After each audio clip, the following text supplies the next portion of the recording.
Hi అండి. నమస్తే. ఉన్నట్టుండి హఠాత్తుగా మెలకువ వచ్చింది. వాల్ క్లాక్ వైపు చూసి అదిరిపడ్డాను. నిద్ర మొత్తంతా మంత్రం వేసినట్టు ఎగిరిపోయింది. సమయం 6 దాటి 10 నిమిషాలయ్యింది. దేవుడా, ఏమిటి వాళ్ళంత ముద్దు నిద్ర పట్టేసింది అనుకుంటూ మంచం మీద నుంచి లేవబోయాను. కానీ లేవలేకపోయాను. అప్పుడు గమనించాను, ఆయన నన్ను వెనక నుంచి కౌగిలించుకుని కదలనివ్వటం లేదు. నా నడుం చుట్టూ తిరిగిన అతని చేతిని బలంగా పక్కకు తోసి లేవబోయాను. ఆయన కళ్ళు తెరవకుండానే నా చేయి పట్టి లాగడంతో విసురుగా ఆయన ఒళ్ళో పడ్డాను. అసలు ఇదంతా ఆయన గారి వల్లే. సరసాల వెల్లువలో మునిగి తేలే వరకు నిద్రపోనివ్వరు. ఈయన గారేమో 8 గంటల వరకు నిద్రపోతారు. నా పరిస్థితి అలా కాదే. కోడి కుయ్యక ముందే తలుపు తీయకపోతే ఇక ఆ రోజు మా అత్తగారి చేతిలో నా పని అయిపోయినట్టే. అవతల ఆమె నిద్రలేచే ఉంటుంది. ఉదయాన్నే ఏం వినాల్సి వస్తుందో. బలవంతంగా ఆయన బారి నుండి తప్పించుకుని భయంగా తలుపు తీశాను. ఏమ్మా, ఊరందరికీ తెల్లారి 2 గంటలైతే నీకిప్పటికి తెల్లారిందా? ముసల్దాన్ని, నేను లేవగాలేంది నువ్వు లేవలేవా? మొగుడు పక్కన పడుకుంటే అంత ఒళ్ళు తెలియకుండా నిద్ర పట్టేస్తుందా? అత్తగారి సుప్రభాతంతోనే నేను రోజు నా దినకార్యాలను ప్రారంభిస్తుంటాను. ఆమె ఇంకా ఏదో వాగుతూనే ఉంది. ఇది రోజు ఉండేదే అనుకుంటూ ఇంటి పనిలో పడ్డాను. ఎందుకో హఠాత్తుగా నాకు మా అమ్మ గుర్తుకు వచ్చింది. నా పుట్టినిల్లు గుర్తుకు వచ్చింది. అక్కడ నేను ఇష్టం వచ్చినంతసేపు నిద్రపోయేదాన్ని. అక్కడ ఇలా సుప్రభాతాలు చెప్పేవారు లేకున్నా ఎప్పుడన్నా అమ్మ హెచ్చరించేది. ఇక్కడి అలవాట్లే రేపు అత్తగారింట్లోనూ వస్తాయి. నేను అమ్మను కనుక ఊరుకుంటున్నాను. అక్కడ అత్త ఎంత మాత్రం ఊరుకోదు. అందుకని ఇప్పటి నుంచి ఉదయాన్నే లేవటం అలవాటు చేసుకో అనేది. కానీ అప్పుడు ఆమె మాటలు నాకు చెవికెక్కేవి కావు. ఎందుకే అమ్మాయికి ఇప్పటి నుంచి అత్తగారి గురించి చెప్పి హడలగొడుతున్నావు? అక్కడ ఎలాగో అది దాని ఇష్టానుసారం ఉండలేదు. ఇక్కడైనా దాని స్వేచ్ఛగా ఉండని అంటూ నాన్నగారు వెనకేసుకొచ్చేవారు. నాన్నగారు చెప్పింది అక్షరాల నిజమని నాకిప్పుడు అనిపిస్తుంది. పెళ్లి అనే 2 పదాలతో స్త్రీ స్వేచ్ఛకు 3 ముళ్ళు పడిపోతున్నాయి. ఇక్కడ నవ్వు వచ్చినా నవ్వకూడదు, ఏడుపు వచ్చినా ఏడవకూడదు. ఇష్టమున్నా లేకున్నా వాళ్ళు తింటున్నదే మనము తినాలి. వాళ్ళు చెప్పిన టయానికి మనం నిద్రపోవాలి. లేవమన్నప్పుడు లేవాలి. మన ఇష్టాన్ని వ్యక్తం చేస్తే వద్దంటారు. వారిష్టాన్ని కాదంటే కోపడతారు. దేవుడా, ఎందుకయ్యా ఆడవారంటే నీకంత కోపం? పాలు మరిగిపోతుంటే ఆలోచనల నుంచి తేరుకొని కాఫీ కలిపి ముందు అత్తగారికిచ్చి, తర్వాత ఆడపడుచు శిరీషను నిద్రలేపి కాఫీ ఇచ్చి, తర్వాత ఆయన కోసం కాఫీ తీసుకుని బెడ్రూంలోకి వెళ్తుంటే అత్తయ్య అరుస్తోంది. కాఫీలో ఇంత పంచదార కుమ్మరించావేమిటే? నీ బాబేమన్నా నెలకు 2 బస్తాలు చక్కెర పంపిస్తున్నాడు అనుకున్నావా? నాకు చాలా బాధ అనిపించింది.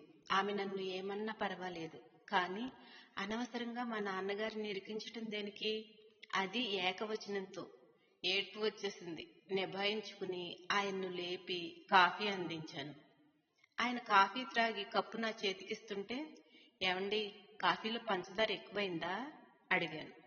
ఆయన నన్ను లాగి తన కౌగిలిలో బంధిస్తూ, నీ పెదాల తీపి కంటే తక్కువే డియర్ అన్నారు. తృప్తిగా నిట్టూర్చి ఆయన్ను అలాగే హత్తుకుపోయాను.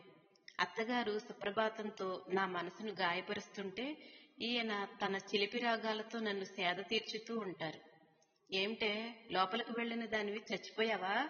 అత్తగారి కేక విని ఆయన్ను తోసేసి తడబడుతూ బయటకు వచ్చాను. వాడు ఆఫీస్కు వెళ్ళనవసరం లేదనుకున్నావా?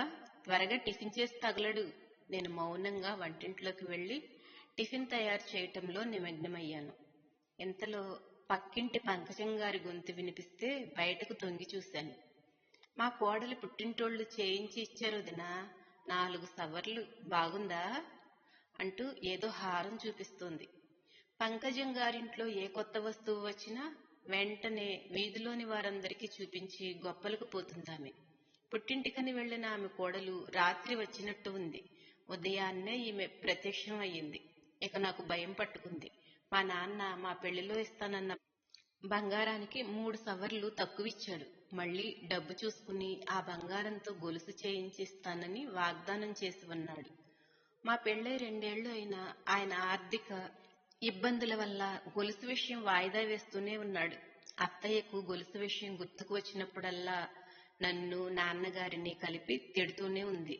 ఇప్పుడు పంకజం గారి వల్ల గొలుసు విషయం అత్తయ్యకు మళ్లీ గుర్తుకు వచ్చి ఉంటుంది. ఇక ఈ రోజు ఎన్ని వినాల్సి వస్తుందోనని భయం పట్టుకుంది. నేను ఊహించినట్టే టిఫిన్ తింటున్నప్పుడు అత్తయ్య గొలుసు విషయం కదిపింది. సాయంత్రం త్వరగా ఇంటికి వచ్చి నీ భార్యను వాళ్ళ పుట్టింట్లో వదిలేసిరా. పెళ్లికి ఇస్తామన్న గొలుసు 2 ఏళ్లు అవుతున్నా ఇంతవరకు ఇవ్వలేదు. మనం ఇలాగే ఊరుకుంటే వాళ్ళు ఊరుకుంటారు. అమ్మాయిని ఇచ్చిన చోట ఇస్తామన్న వస్తువు ఇవ్వకపోతే అమ్మాయికి మాట వస్తుందన్న ఇంగిత జ్ఞానం కూడా లేదు దీని కన్నవాళ్లకు. ఏరా వింటున్నావా? అక్కడికి వెళ్లి వాళ్ళు చేసే అల్లుడి మర్యాదలకు కరిగిపోయి పళ్ళు చూపించి వచ్చేయకు. గొలుసు ఇస్తే తప్ప దీన్ని తీసుకెళ్లనని గట్టిగా చెప్పిరా అంటూ అత్తయ్య ఆర్డర్ వేసింది. ఆమె అంటే ఆయనకు భయమో గౌరవమో తెలియదు. ఆమె ముందు పిల్లిలా మారిపోతారు. ఈ విషయంలోనే ఆయన మీద కోపం వస్తుంది నాకు. ఆ రోజు సాయంత్రం అత్తయ్య గారి మాట ప్రకారం ఆయన వచ్చి నన్ను మా పుట్టింట్లో వదిలి వెళ్ళాడు. ఆమె చెప్పినట్టు కఠినంగా కాకుండా గొలుసు విషయం మాత్రం నాన్నగారికి గుర్తు చేసి వెళ్లారు. మరుసటి రోజు అమ్మ నాకు పేలు చూస్తూ అంది, మీ నాన్నగారు ఒక దగ్గర చీటీ వేసి ఉన్నారు. రేపు నెలతో అది పూర్తయి డబ్బులొస్తాయి. కానీ మీ తమ్ముడు రేపు నెలలో ఎంసెట్ కోచింగ్ లో చేరాలట. ఆ డబ్బు దానికి కట్టాలా లేక నీకు గొలుసు చేయించి ఇవ్వాలో అర్థం కాక ఆయన సతమతమవుతున్నారు. గొలుసుదేముందులేమ్మా, ఇప్పుడు కాకుంటే మరెప్పుడన్నా చేయించవచ్చు. ముందు తమ్ముడిని చదువుకోనివ్వు. నా మూలంగా వాడి భవిష్యత్తుని ఎందుకు పాడు చేస్తారు? నీ మనసు నాకు తెలుసు తల్లి, కానీ మీ అత్తగారు ఊరుకుంటారా? ఎటూ చెప్పలేని పరిస్థితి నాది. మౌనంగా ఉండిపోయాను. ఆ సాయంత్రం నేను చెట్లకు నీళ్లు పోస్తుంటే తమ్ముడొచ్చి, అక్క నీకు ప్రెజెంటేషన్ తెచ్చాను అంటూ ఓ చిన్న బాక్స్ తెచ్చి నా చేతికిచ్చాడు. దాన్ని తెరిచిన నేను ఆశ్చర్యపోయాను. మెల్లమెల్లా మెరుస్తున్న గొలుసు. దాన్ని చేతిలోకి తీసుకుని పరిశీలనగా చూస్తూ, నీకెక్కడిదిరా ఇంత డబ్బు? అనుమానంగా అడిగాను. అది ఎంత అనుకున్నావు? 150 రూపాయలు. బంగారంది కాదులే, రోల్డ్ గోల్డ్ది. మరుసటి రోజు ఆయన నన్ను తీసుకెళ్లటానికి వచ్చారు. నాన్నగారు ఆయనతో చీటీ విషయం చెప్పి రేపు నెలలో తప్పకుండా గొలుసు డబ్బులు తెచ్చి ఇస్తాను. మీ అమ్మగారికి ఎలాగో సర్ది చెప్పు బాబు అన్నారు.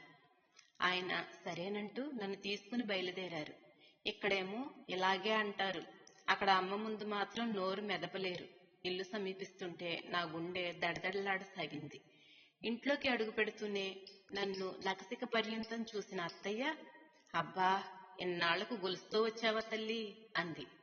నేను ఆశ్చర్యపోయి నా మెడవైపు చూశాను. అత్తయ్య చూస్తున్నది తమ్ముడు నాకు ప్రజెంట్ చేసిన రోల్డ్ గోల్డ్ చైన్. ఆయన ఇదేమీ పట్టించుకోకుండా లోనికెళ్లిపోయారు. ఎక్కడికో వెళ్లేదానికి ముస్తాబై బయటకొచ్చిన మా ఆడబిడ్డ శిరీష, వదినా గొలుసు వచ్చేసిందా? అమ్మయ్య, ఫ్రెండ్ పెళ్లికి వెళ్ళాలి, మెడ బోసిగా ఉంది, ఎలాగా అనుకుంటున్నాను. దేవతలా ఎదురొచ్చావు వదినా. వదినా గొలుసు తీసివ్వవా అని గారాలు పోతూ అడిగింది. నేను అది అది అంటూ నసుగుతుంటే అత్తయ్య కల్పించుకుని, అమ్మాయి ముచ్చటపడి అడుగుతుందిగా, ఇవ్వు, రేపొచ్చి ఇచ్చేస్తుందిగా అని గద్దించేసరికి నేను అప్రయత్నంగా గొలుసు తీసి శిరీషకి ఇచ్చేశాను. ఆ రాత్రి ఆయనతో అన్నాను, ఏమండి, తమ్ముడు నాకు ప్రజెంట్ చేసిన రోల్డ్ గోల్డ్ గొలుసుని మీ అమ్మగారు బంగారందని భ్రమించి శిరీషకి ఇచ్చారు. ఇప్పుడేం చేద్దాం? ఆయన నన్ను దగ్గరగా తీసుకుంటూ, బంగారందే అనుకుంది కదా అనుకొని ఒక గండం గడిచింది. రేపు నెలలో మీ నాన్నగారు డబ్బు తెచ్చి ఇచ్చినప్పుడు అసలు విషయం చెబుతాము అన్నాడు. అది కాదండి, ఈ విషయం అత్తయ్యకు తెలిస్తే ఇంకేమన్నా ఉందా? మా వాళ్ళు మోసం చేశారని. ఆపై మాట్లాడలేకపోయాను. కన్నీళ్లు ఉబికి వచ్చాయి. ఏ పిచ్చమ్మాయి, ఎందుకు ఏడుస్తున్నావు అంటూ నన్ను ఆయన సముదాయిస్తూ, రేపొచ్చే ఆపదను తలుచుకుని ఇప్పటి ఆనందాన్ని వదులుకోవడం అవివేకం. ఇప్పుడు చెప్పినా కోప్పడుతుంది, అప్పుడు తెలిసినా కోప్పడుతుంది. ఆమె మనస్తత్వం అంతే. వయసుతో పాటు చాదస్తము పెరుగుతుంది. మనం సర్దుకుపోవలసిందే, తప్పదు అన్నారు. మరుసటి రోజు ఒక అద్భుతం జరిగింది. అదేమిటో తర్వాత చెబుతాను. దాదాపు నెల నుంచి అత్తగారు సుప్రభాతం తగ్గిపోయింది. ఇది ప్రపంచపు 8వ వింతే అనొచ్చు. ఆ రోజు అత్తయ్య శిరీష గుడికి వెళ్లి ఉన్నారు. నేను వెళ్ళకూడదు, అందుకే ఇంట్లోనే ఉన్నాను. ఆ రోజు ఆదివారం కావటంతో ఆయన కూడా ఇంట్లోనే ఉన్నారు. అప్పుడు నాన్నగారు వచ్చారు. నాన్నగారిని ఆనందంగా ఆహ్వానించి కూర్చోమని చెప్పి కాఫీ కలుపుకుని తెచ్చాను. నాన్నగారు కాఫీ త్రాగి, బాబు, అమ్మగారు ఎప్పుడొస్తారో ఏమిటో, నేను అర్జెంటుగా వెళ్ళాలి, లేదంటే బస్సు మిస్ అవుతుంది, ఇంటికి చేరేటప్పటికి పొద్దుపోతుంది, అందుకని ఈ డబ్బు నేను ఇచ్చి వెళ్ళానని అమ్మగారికి ఇచ్చేయి బాబు అంటూ సంచిలో నుంచి డబ్బు తీసి ఆయన చేతికిచ్చారు. ఆయన క్షణం ఆ డబ్బు వంక నా వంక చూసి డబ్బు నాన్నగారికి తిరిగిచ్చేస్తూ, ఇవి మీ వద్దనే ఉంచండి మావయ్య, సురేష్ని కాలేజీలో చేర్పించాలట కదా, మీ అమ్మాయి చెప్పింది, ముందు ఆ పని చూడండి అన్నారు.